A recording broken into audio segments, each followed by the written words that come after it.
어서 오세요. 안녕하세요. 네, 안녕하세요. 두 분과 함께 금요일 그래도 좀 기운차게 마무리해 보겠습니다. 네, 그럼 세 가지 특징지 준비되어 있고요. 첫 번째부터 만나보도록 하죠.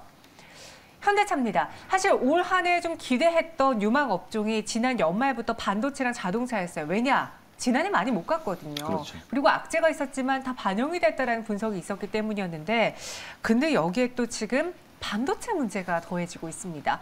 과연 현대차 살아날 수 있을까요? 아니면 아직인가요? OX로 의견 주시죠. 오로 일치가 되었습니다. 수장님, 기대해 볼 만 합니까? 예, 뭐 이럴 때 현대차 같은 경우는 좀 과감하게 모아갈 필요가 있다라고 보여집니다. 지금은 개별 종목들이 살아나는 시기가 아니고 숲이 불타고 있는 상황 아니겠습니까? 그렇기 때문에 개별 나무들이 생존하기가 쉽지 않다라고 보여지는 거죠. 하지만 나름대로 바로미터라고 볼 수 있는 것이 오늘 하락률입니다. 오늘 시장 평균 하락률보다 현대차 같은 경우 평균 하락률이 작습니다. 그렇기 때문에 전체적으로 이제 현대차에 대해서 올해는 좀 기대를 가져볼 만 하고요. 물론 이제 이 기대가 꺾인 뭐 100% 맞는다라는 보장은 없습니다만 이렇게 지금 주가가 흔들리고 변동성이 클 때 그래도 이 변동성을 뚫고 갈 수 있는 주식을 매수하고 싶다라면 현대차도 그 중에 하나가 될 가능성이 있다라고 보는 거죠. 따라서 지금은 단기간에 어떻게 내가 빨리 시세를 내겠다 이런 욕심만 좀 버리시고 서서히 좀 모아간다라는 전략을 보면 현대차는 그리 나쁜 선택은 아닐 것이다 이렇게 말씀드릴 수가 있겠습니다. 이럴 때는 모아갈 수 있는 또 대표적인 종목이다. 현대차 이야기해 주셨습니다. 이어서 두 번째 종목에 대한 의견도 그럼 이럴 때 모아가도 되는 건지 한번 여쭤볼게요. 크래프톤입니다. 아니 게임주들이 하락한다고는 하지만 유독 그 안에서 계속 저점이 붕괴되고 있는 대표적인 종목이고요. 크래프톤 신저가까지 내려왔습니다. 저가 매수라고 하기에는 이제는 더 이상 저가가 어딘지 알 수도 없는 그런 상황인데 크래프톤 기대를 해봐도 될까요? 아직일까요? OX 의견 주시죠.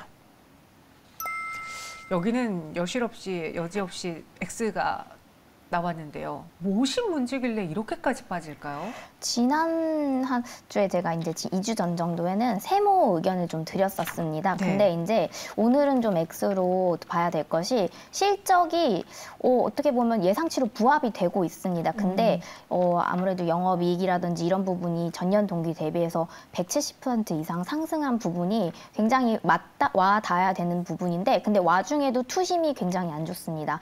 특히나 지금은 주가가 역배열인 상황인데요.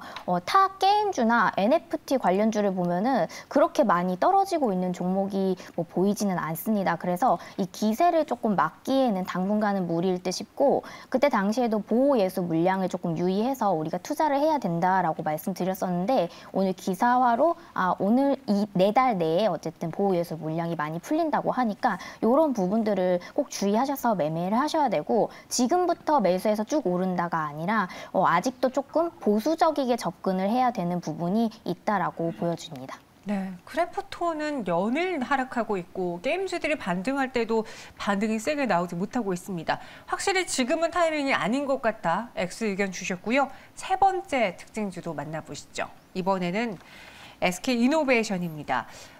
최근에 유가도 상승을 하면서 그냥 그것만 봐도 저평가다. 그리고 여기에 분할에 대한 이슈도 지금 정부에서 좀 제지를 하고 있다 보니 호재다라고 평가한 분들이 매수를 했는데 오늘은 좀 파란불이 들어왔거든요. SK이노베이션 두 분이라면 현재 구간이 매수 기회라고 보시는지 홀딩 의견 OX 주시죠. 이번에는 나뉘어졌습니다. 차영철 시장님은 X 주셨네요. 예.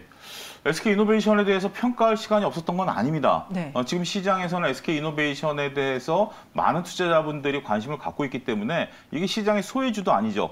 전 이미 어느 정도 반영됐다라고 봅니다. 우리가 이제 뭐 정유 부분에 대한 부분들, 배터리에 대한 부분들, 뭐 설왕설래가 있죠. 최근에 SK이노베이션이 반등을 했던 거가 저는 그걸 이해할 수 없는 논리 중에 하나가 뭐냐면 LG 에너지솔루션이 약 100조 단위, 지금 이제 뭐 상황 27일 날 열리겠지만 100조 단위가 되니까 SK이노베이션이 저평가로 보인다라는 겁니다. 저는 이 논리를 받아들일 수 없는 게 그동안 LG 엔솔이라든지 SK이노베이션에서 평가가 다 이루어졌는데 지금 우리나라는 공모에 대해서 너무 그렇게 기대감이 커요.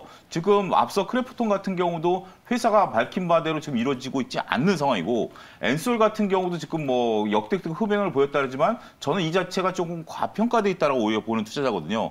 그렇게 된다라면 SK 이노베이션에 대한 평가를 좀 냉정히 내릴 수 있지 않을까 보고요. 그리고 아직까지 이제 물론 2023년에 물적 분할을 한다라고 밝히고 있는데 정부 여당에서 이것을 제동을 걸겠다라는 얘기가 나오고 있습니다만 아직까지 이것은 뭐 결정된 바 아닙니다. 물적 분할을 하게 된다라면 LG화학과 똑같은 길을 걷게 됩니다. 그런 부분들을 감안하게 된다라면 너무 그렇게 그러니까 한쪽에서 이거 물적 분할 안 할 것이야, 지분 가치를 따지면 이렇게 될 것이야라는 논리를 여러분들이 스스로 한번 평가를 해보셔야 되지 않을까? 그러니까 남의 얘기를 그대로 듣는 것들이 아니라 냉정한 판단이 한번 필요한 주식이 아니겠는가? 저는 그렇게 말씀드리고 싶습니다. 네, 그래서 X 의견 주셨고요. 팀장님은 O 주셨거든요. 지금 SK 이노베이션 그리고 최근에 증권사 리포트가 굉장히 좋았어요. 근데 전 SK 이노베이션을 좀 따져보자면은 정유화학 쪽 매출이 어쨌든 70% 정도, 그리고 또 나머지 사업부들이 뭐 배터리 사업 아니면 추가 뭐 정제 사업 등이 있는데요. 이거를 봤을 때 사업 집중도는 확실히 투자 현황을 보면 석유는 1조인데 뭐 배터리 부분은 6조 정도가 투자되고 있습니다. 지금 현재 상당히 굉장히 공격적인 투자를 하고 있는 데 비해서 사실 이제 매출 대비했을 때 투자 스케일이 좀 비효율적인 부분이 있기 때문에 이런 좀 무리가 되는 투자처를 어떻게 보면 물적 분할을 통해서 우리 땡겨 오려고 하는 그런 면모가 돋보이는 상황입니다. 근데 지금 유가가 되게 희한한 부분이 아무래도 이번에 이라크랑 터키가 조금 송유관 터져가지고 또 한 번 오름세가 있었잖아요. 근데 이런 부분들이 실상으로 봤을 때 소비 판매 지수는 글로벌적으로 지속적으로 줄어들고 있기 때문에 유가가 조금 고평가된 부분도 있다고 보여집니다. 근데 이런 것들을 물론 지금 당장 배터리 부분이 사업 떼어진 거 아니기 때문에 실적으로 와닿을 수 있는 부분이고 또 유가도 고평가된 부분이 흔들린다 할지라도 지금 자체에 문제가 있는 것은 아니기 때문에 저는 손절 라인을 좀 잡고 그래도 가져가 볼 수 있는 추세적인 방향은 조금 이어져 있다라고 보여집니다. 네, 그래서 SK 이노베이션에 대해서는 의견이 좀 나뉘어졌지만요. 여러분들 한번 잘 참고해 보시기 바라겠습니다. 세 가지 특징 중 외에 두 분이 직접 꼽은 오늘 마감에 산다 종목 어떤 게 있을지 키워드부터 확인해 보시죠. 다음 주 시장을 좀 미리 보고요. 차윤 소장님은 안전이 답이다. 그리고 송환 팀장님은 실적 반등 기대해 볼까라고 적어주셨습니다. 먼저 오늘 같은 날 종목을 사실 고를까 말까 고민 많이 하셨을 것 같은데요. 예, 그렇습니다. 뭐 항상 작가분하고 얘기하는데 오늘 네. 같은 날 추천 종목을 좀 넘어갈 수 없지 않느냐 이렇게 의견 제시 좀 했어요. 우리가 항상 종목을 추천한다라는 것은 오히려 조심스러울 수 있기 그렇죠. 때문에 그런 말씀을 좀 드리긴 했었습니다만 그래도 아무래도 뭐 투자하시는 분들이 이걸 꼭 산다라는 의미보다는 이러한 관점에서 주식을 접근하는 것도 나름대로 의미가 있겠다 싶어서 종목을 제시해드렸고요. 지금 같은 경우 뭐 안전이란 단어가 지금 뭐 굉장히 많이 지금 사용하고 있죠. 그러니까 주식 시장의 안전이 아니라 우리가 이제 그 전체적인 네. 이제 산업 면에 있어서 정말 우리가 실생활 부분에 있어서 안전이 맞아요. 굉장히 중요하기 때문에 그와 관련된 종목을 한번 좀 찾아봤습니다. 안전이 답이다. 저도 요즘 너무 안전에 대해서 무서워가지고 조금만 흔들려도 뭐야 이래거든요. 죄송합니다. 네, 실적 반등 기대해 볼까? 여기는 또 실적 관련주고요. 빠르게 종목으로 여러분들이 궁금한 종목으로 넘어가 보도록 하겠습니다. 한미글로벌과 카카오게임즈고요. 실적이 답이다라고 해서 저는 생각했던 그런 종목군이 있는데 게임일 줄 몰랐어요. 이런 부분들을 어떻게 보면은 안전에 딱 기인하는 부분이 우리가 믿을 수 있는 구석, 좀 실적이 어느 정도 보장되는 구석 그런 네. 것들을 봤고요. 또 이제 아무래도 주가가 많이 하락한 부분에 있어서는 아까도 차영주 소장님이 잠깐 언급을 해주셨는데 크게 움직이지 않습니다. 그래서 많이 떨어지는 것도 아니고 오늘 같은 날에 조금 반등이라든지 아니면은 약간의 떨어짐 그런 부분들이 있던 종목으로 골라봤는데요. 정부가 세계 5위 메타버스 선도국으로 5년 안에 만든다 이런 개발안을 좀 발표했는데 요거는 한국발 뉴딜도 제가 계속 말씀드리는 게 추진 계획에도 항상 포함되어 있는 게 메타버스입니다. 그러니까 사회에서 요구되어지는 이런 사업이 확장되면서 또 이제 생활에 전반적으로도 친숙해질 수 있게 작용이 되고 그것이 이제 매출로도 실제 이렇게 와닿게끔 작용할 수 있는 부분은 충분히 보여지고 있다고 보여지는데요. 자회사 프렌즈 게임즈를 통해서 NFT 사업 진출 중인 것으로 이제 웨이투빅과 합병을 마무리 지었고요. 또 이제 투데이이즈를 출시하면서 NFT 사업을 좀 선보였었는데요. 뭐 사실 주력 상품인 오딘인 경우에는 이제 올해 상반기에는 대만에다가 출시하면서 이런 부분들을 외연 확장을 좀 시도해주고 있습니다. 그리고 또 카카오 게임즈의 새해 출시 예정작들은 뭐 우마무스의 프리티, 더비 이런 정도, 그리고 또 에버소울, PC 게임은 디스테라 등등이 있는데요. 신작 출시도 앞두고 있는 상황에서 이번 매출액이나 영업이익 같은 경우에는 아무래도 컨센서스가 3,291억 원 정도로 되고 또 이제 영업이익 같은 경우에는 648억 원으로 많이 급증한 추치로 이제 안정성을 좀 기인할 수 있다라고 보여지고 있습니다. 근데 사실 매출이라는 게 언제든지 변동할 수 있는 요소기는 합니다. 그래서 저도 마찬가지로 손절가를 조금 잡고 대응을 하실 수 있게끔 해줬으면 말씀을 드리겠고요. 또 이제 실적 발표는 2월 9일에 예정이 되어 있으니까 그때 당시를 좀 바라보고 들어오고 있는 수급 같은 경우에는 뭐 금융투자, 투신권 그리고 사모펀드 쪽에서 최근에 집중적으로 이제 주가를 조금 높여주고 있습니다. 그래서 카카오 계열 같은 경우에는 최근에 이슈가 많았었잖아요. 또 이제 거액의 스톡 옵션을 조금 발행함으로써 뭐 일명 먹튀를 했다라는 의견도 나옴으로써 이 약간 신뢰도가 무너질 수 있지 않았나 싶은 경우에도 그와 다르게 이번 선임되신 대표는 이제 내정자는 카카오 게임즈는 팔지 않겠다. 그리고 이제 일축을 했기 때문에 약간 단기적으로 신뢰를 해보고 이제 매수를 가능하다라는 영역으로 봐주셔서 매수가 같은 경우에는 현재 종가에도 매수를 해볼 수 있게끔 해주시고요. 그리고 손절가는 꼭 지켜주시기 바라는 게 66,000원 부근. 그리고 또 목표가는 이제 79,000원 정도로 보겠습니다. 네, 카카오 게임즈 실적을 보고 들어가 보겠습니다. 사실 게임에선 저희가 실적 이야기 잘 안 했는데요. 믿어볼 수 있는 종목이다. 목표 주가 79,000원, 손절가 66,000원이고요. 안전이 답이다라고 하셨잖아요. 예, 지금 뭐 오늘 같은 경우도 DLNC가 좀 뭐 안 좋은 소식들이 좀 들리고 있죠. 그다음에 현대산업개발도 안 좋은 소식이 지금 연일 계속되면서 주가가 좀 흔들리고 있습니다. 근데 이제 한미글로벌 같은 경우 어떤 점이 있냐면 이게 조금 그 고가의 어떤 뭐 하는데 과거에 우리가 잠실에서 헬기가 한번 아파트에 부딪힌 적이 있어요. 맞아요. 예, 근데 아이파크였죠. 예, 아이파크였습니다. 그것은 현대산업개발은 아니고요. 현대건설과 한미글로벌이 합작해서 만든 아파트입니다. 그러다 보니까 한미글로벌이 이제는 안전 부분에 있어서 상당히 우량한 그런 역할이 인식이 되면서 주가가 오늘 같은 경우도 반등세를 좀 나타나고 있다라고 말씀드릴 수가 있겠습니다. 한미글로벌이 단순하게 한미글로벌은 뭐 그 건설 쪽보다는 설계, 그다음에 뭐 투자 뭐 이런 것들에서 다양한 이익 모멘텀을 지금 보유하고 있는 우량주이긴 하죠. 어떻게 보면 건설 업종에서는 좀 낯설 수도 있습니다. 하지만 나름대로 현재 지금 영업이익이 똘똘한 그런 부분들이다라고 말씀드릴 수가 있겠고, 단지 이제 오늘 같은 경우 이제 시세 변동성이 좀 크거든요. 그래서 이러한 주식들을 좀 굵직하게 갖고 가기보다는 그래도 좀 트레이딩을 내가 좀 해보겠다라고 하시는 분들 입장에서 본다라면 한미글로벌 같은 기업을 트레이딩 관점의 접근은 여전히 유효할 수 있다, 이렇게 말씀드릴 수가 있겠습니다. 따라서 목표가는 15,000원 제시해드리고요, 손절가는 11,000원 제시해드리도록 하겠는데, 일단 지금 변동성이 크기 때문에 너무 그렇게 트레이딩에 능하시지 않은 분들은 좀 지켜보실 필요가 있고요. 한번 트레이딩 해볼 만한 그런 주식이 아니겠는가 말씀드릴 수 있겠습니다. 네, 한미글로벌이었습니다. 목표 주가는 15,000원, 손절가 11,000원 제시해 드렸습니다. 오늘 두 가지 종목으로는 카카오게임즈, 한미글로벌 나왔고요.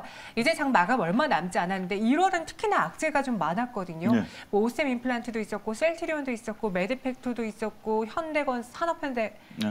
HDC, 현대산업개발도 있었고요. 오늘 장을 좀 정리해 보자면은 창수사님 어떻게 볼 수 있을까요? 근데 오늘 장이 전 중요하기보다는 지금 눈치 보기를 계속하는 것 같아요. 지금 이제 마의 27일이라고 저는 표현을 하고 싶은데요.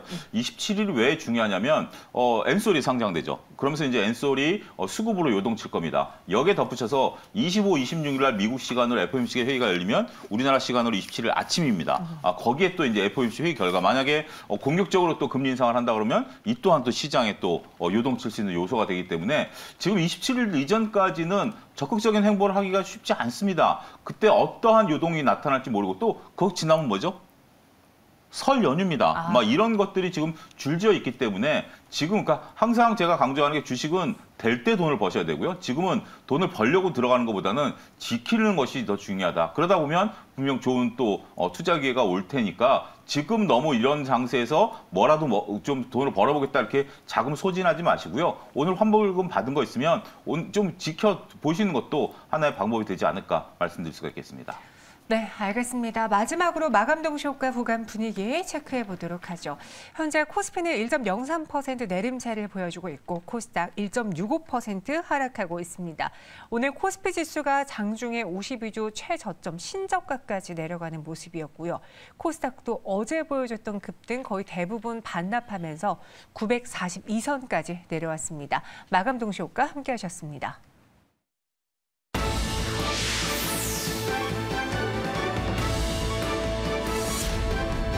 매일경제TV가 증시 마감을 알려드립니다.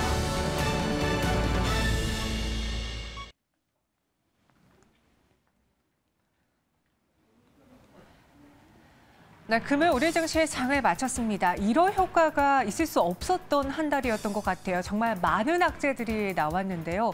오늘은 메드팩트에 이어서 안트로젠에 대해서도 악재가 하나 출해가 되었습니다. 당뇨병성 족부계양 3상에 있어서 1차 안정성 평가 지표가 미충족됐다라는 소식이 나오며 바로 주가는 하한가로 내려갔습니다. 현재 29.85% 내려와 있으면서 49,900원에 멈춰 있는 상황입니다. 계속해서 제약바이오 안에서 오셈 임플란트, 셀트리온, 여기에 메드팩토, 안트로젠까지 악재들이 연일 나오면서 시장의 부담이 좀 커지고 있는데요. 이로 인해 코스피, 코스닥 모두 다 오늘 불안한 시장으로 더해지면서 급락을 키웠습니다. 코스피는 0.99% 내린 2,834.29포인트로 오늘 장중에 1% 중반까지 미끄러져 내려가면서 52주 신저가를 기록했고요. 코스닥은 1.65% 급락한 942.85포인트로 마감을 했습니다. 대내적으로도 변수가 많은데 대외적으로도 변수가 많습니다. 미국과 러시아 간의 그 눈치 게임이 계속 펼쳐지면서 시장은 이게 산업으로 불똥이 튀면 어떡할까 걱정하고 있고 그로 인해 나스닥 조정 이야기도 나오고 있는 것인데요. 오늘 외국인 현선물에서 매도 포지션이었고요. 코스피 시장에서 개인은 9,472억 원의 강한 매수를 보였지만 외국인과 기관이 각각 3천억 원 그리고 6천억 원 넘게 매도했습니다. 코스닥 시장에서는 개인이 3,798억 원의 매수 우위, 반대로 외국인과 기관이 매도했고요. 어제 코스닥에서 외국인이 좀 많이 샀는데 오늘 그보다 더 많이 팔았습니다. 3,194억 원의 매도 우위 보였습니다.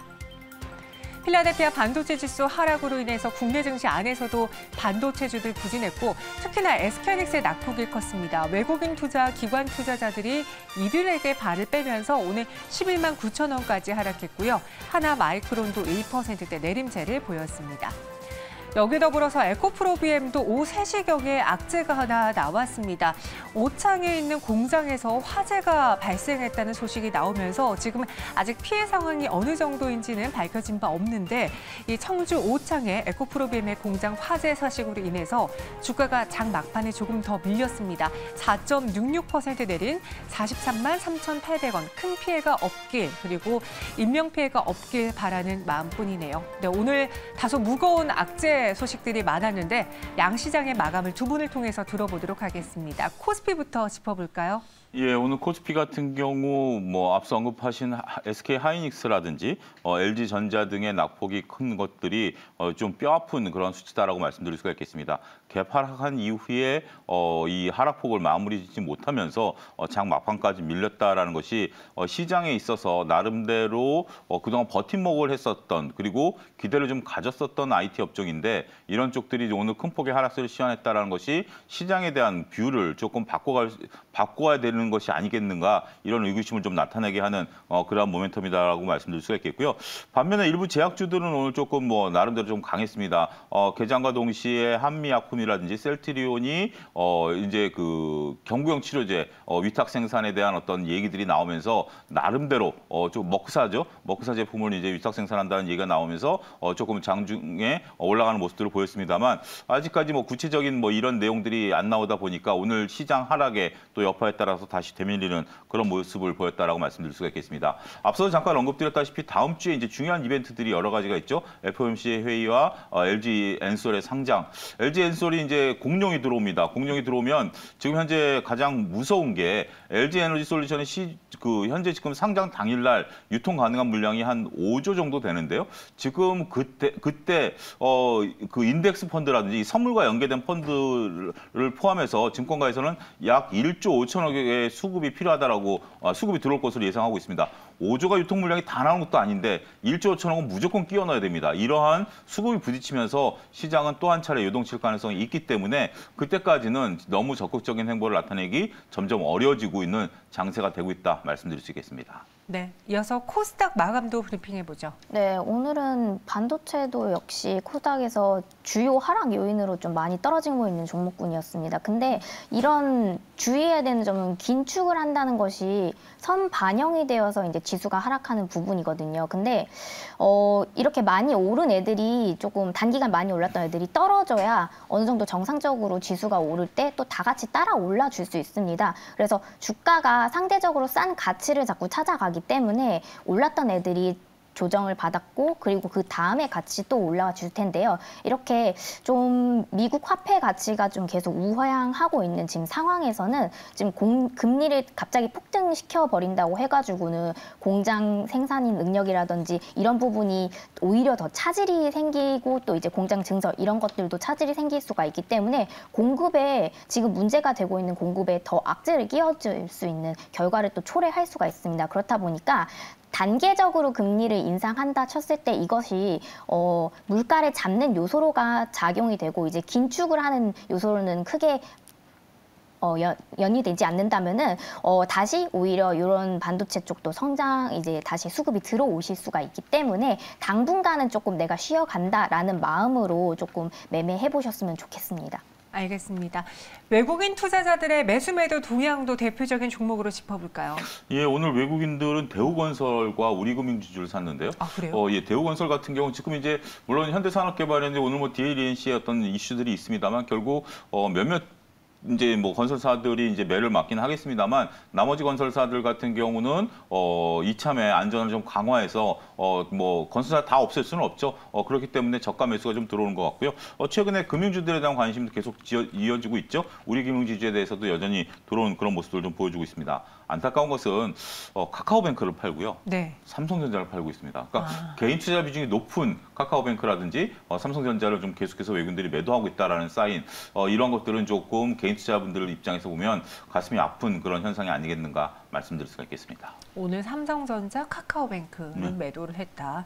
기관 투자자들의 동향은 어땠습니까? 뭐 매수 종목 같은 경우는 되게 특징이 있었던 맘스터치인데요. 자진 상패를 좀 결정하다 보니까 이게 공개 매수를 진행하게 되면은 보통 시가보다 높은 가격으로 불러드리는 게 있기 때문에 그 밑에 있던 종목이 좀 많이 주가가 오른 상황입니다. 근데 이게 사실 공개 매수 시기까지 자금이 확보가 계속 안 되다 보면은 이게 주가에 큰 변동성이 나타날 수 있기 때문에 충분히 요거는 매매하실 때 지금 좀 싸네? 그럼 또 매수해도 되겠다라기보다는 유의해서 좀 매매를 해보시고 또 일정도 한번 살펴보시기 바라고요. 또 이제 매도 같은 경우에는 SK하이닉스 기관이 정말 뭐 거의 한 4천억 원 가까이 매수를 하고 있는데 금리 상승 위험을 피하기 위한 뭐 액션으로 해석이 되고요. 사실 인상을 기대하면서 채권 시장 쪽으로 또 많이 자금이 빠졌습니다. 그래서 기술주 투자가 좀 줄어들면서 주요 종목들이 투자가 아까 말씀드렸다시피 좀 반도체 쪽은 쉬어갈 수도 있겠다라는 흐름 보여주는 중이고요. 당분간은 사실 연이은 실적 발표 예상 종목들이 반전을 가져와 줄 수 있는지 여부도 한번 체크하면서 매매를 해주셨으면 좋겠습니다. 네, 알겠습니다. 내일장 마무리, 그러니까 다음 장은 어떨까 한 줄 평으로 마무리해 보도록 하죠. 다음 주요? 네. 다음 주 같은 경우 제가 앞서 언급드렸던 27일을 좀 대비하자. 여전히 27일이 관건이고요. 그전에는 여러분들의 어떤 포트폴리오라든지 매매 전략을 좀 고민해 보실 필요가 있다고 말씀드릴 수가 있겠고, 한 가지 좀 엔솔에 대한 뭐 궁금증이 있으실 테니까 말씀을 좀 드리면, 보유하고 계신 분, 그러니까 이제 그 청약을 받으신 분들은 아무래도 뭐 잘 적절한 시점에 너무 이렇게 따상까지는 좀 쉽지 않을 것을 증권에서 바라보고 있죠. 그럼 140조가 되니까. 하지만 나름대로 수급이 부딪힐 테니까 적절하게 잘 빠져나오시길 바라겠고요. 한 가지 말리고 싶은 것은 한두 주를 받았다라고 해서 이걸 10주를 채우는 행위. 이것은 조금 조심스럽다. 이렇게 좀 말씀드릴 수가 있겠습니다. 네, 27일 대비하자라고 한 줄 평 마무리해 주셨습니다. 두 분은 여기서 인사드리도록 하겠습니다. 오늘 말씀 고맙습니다.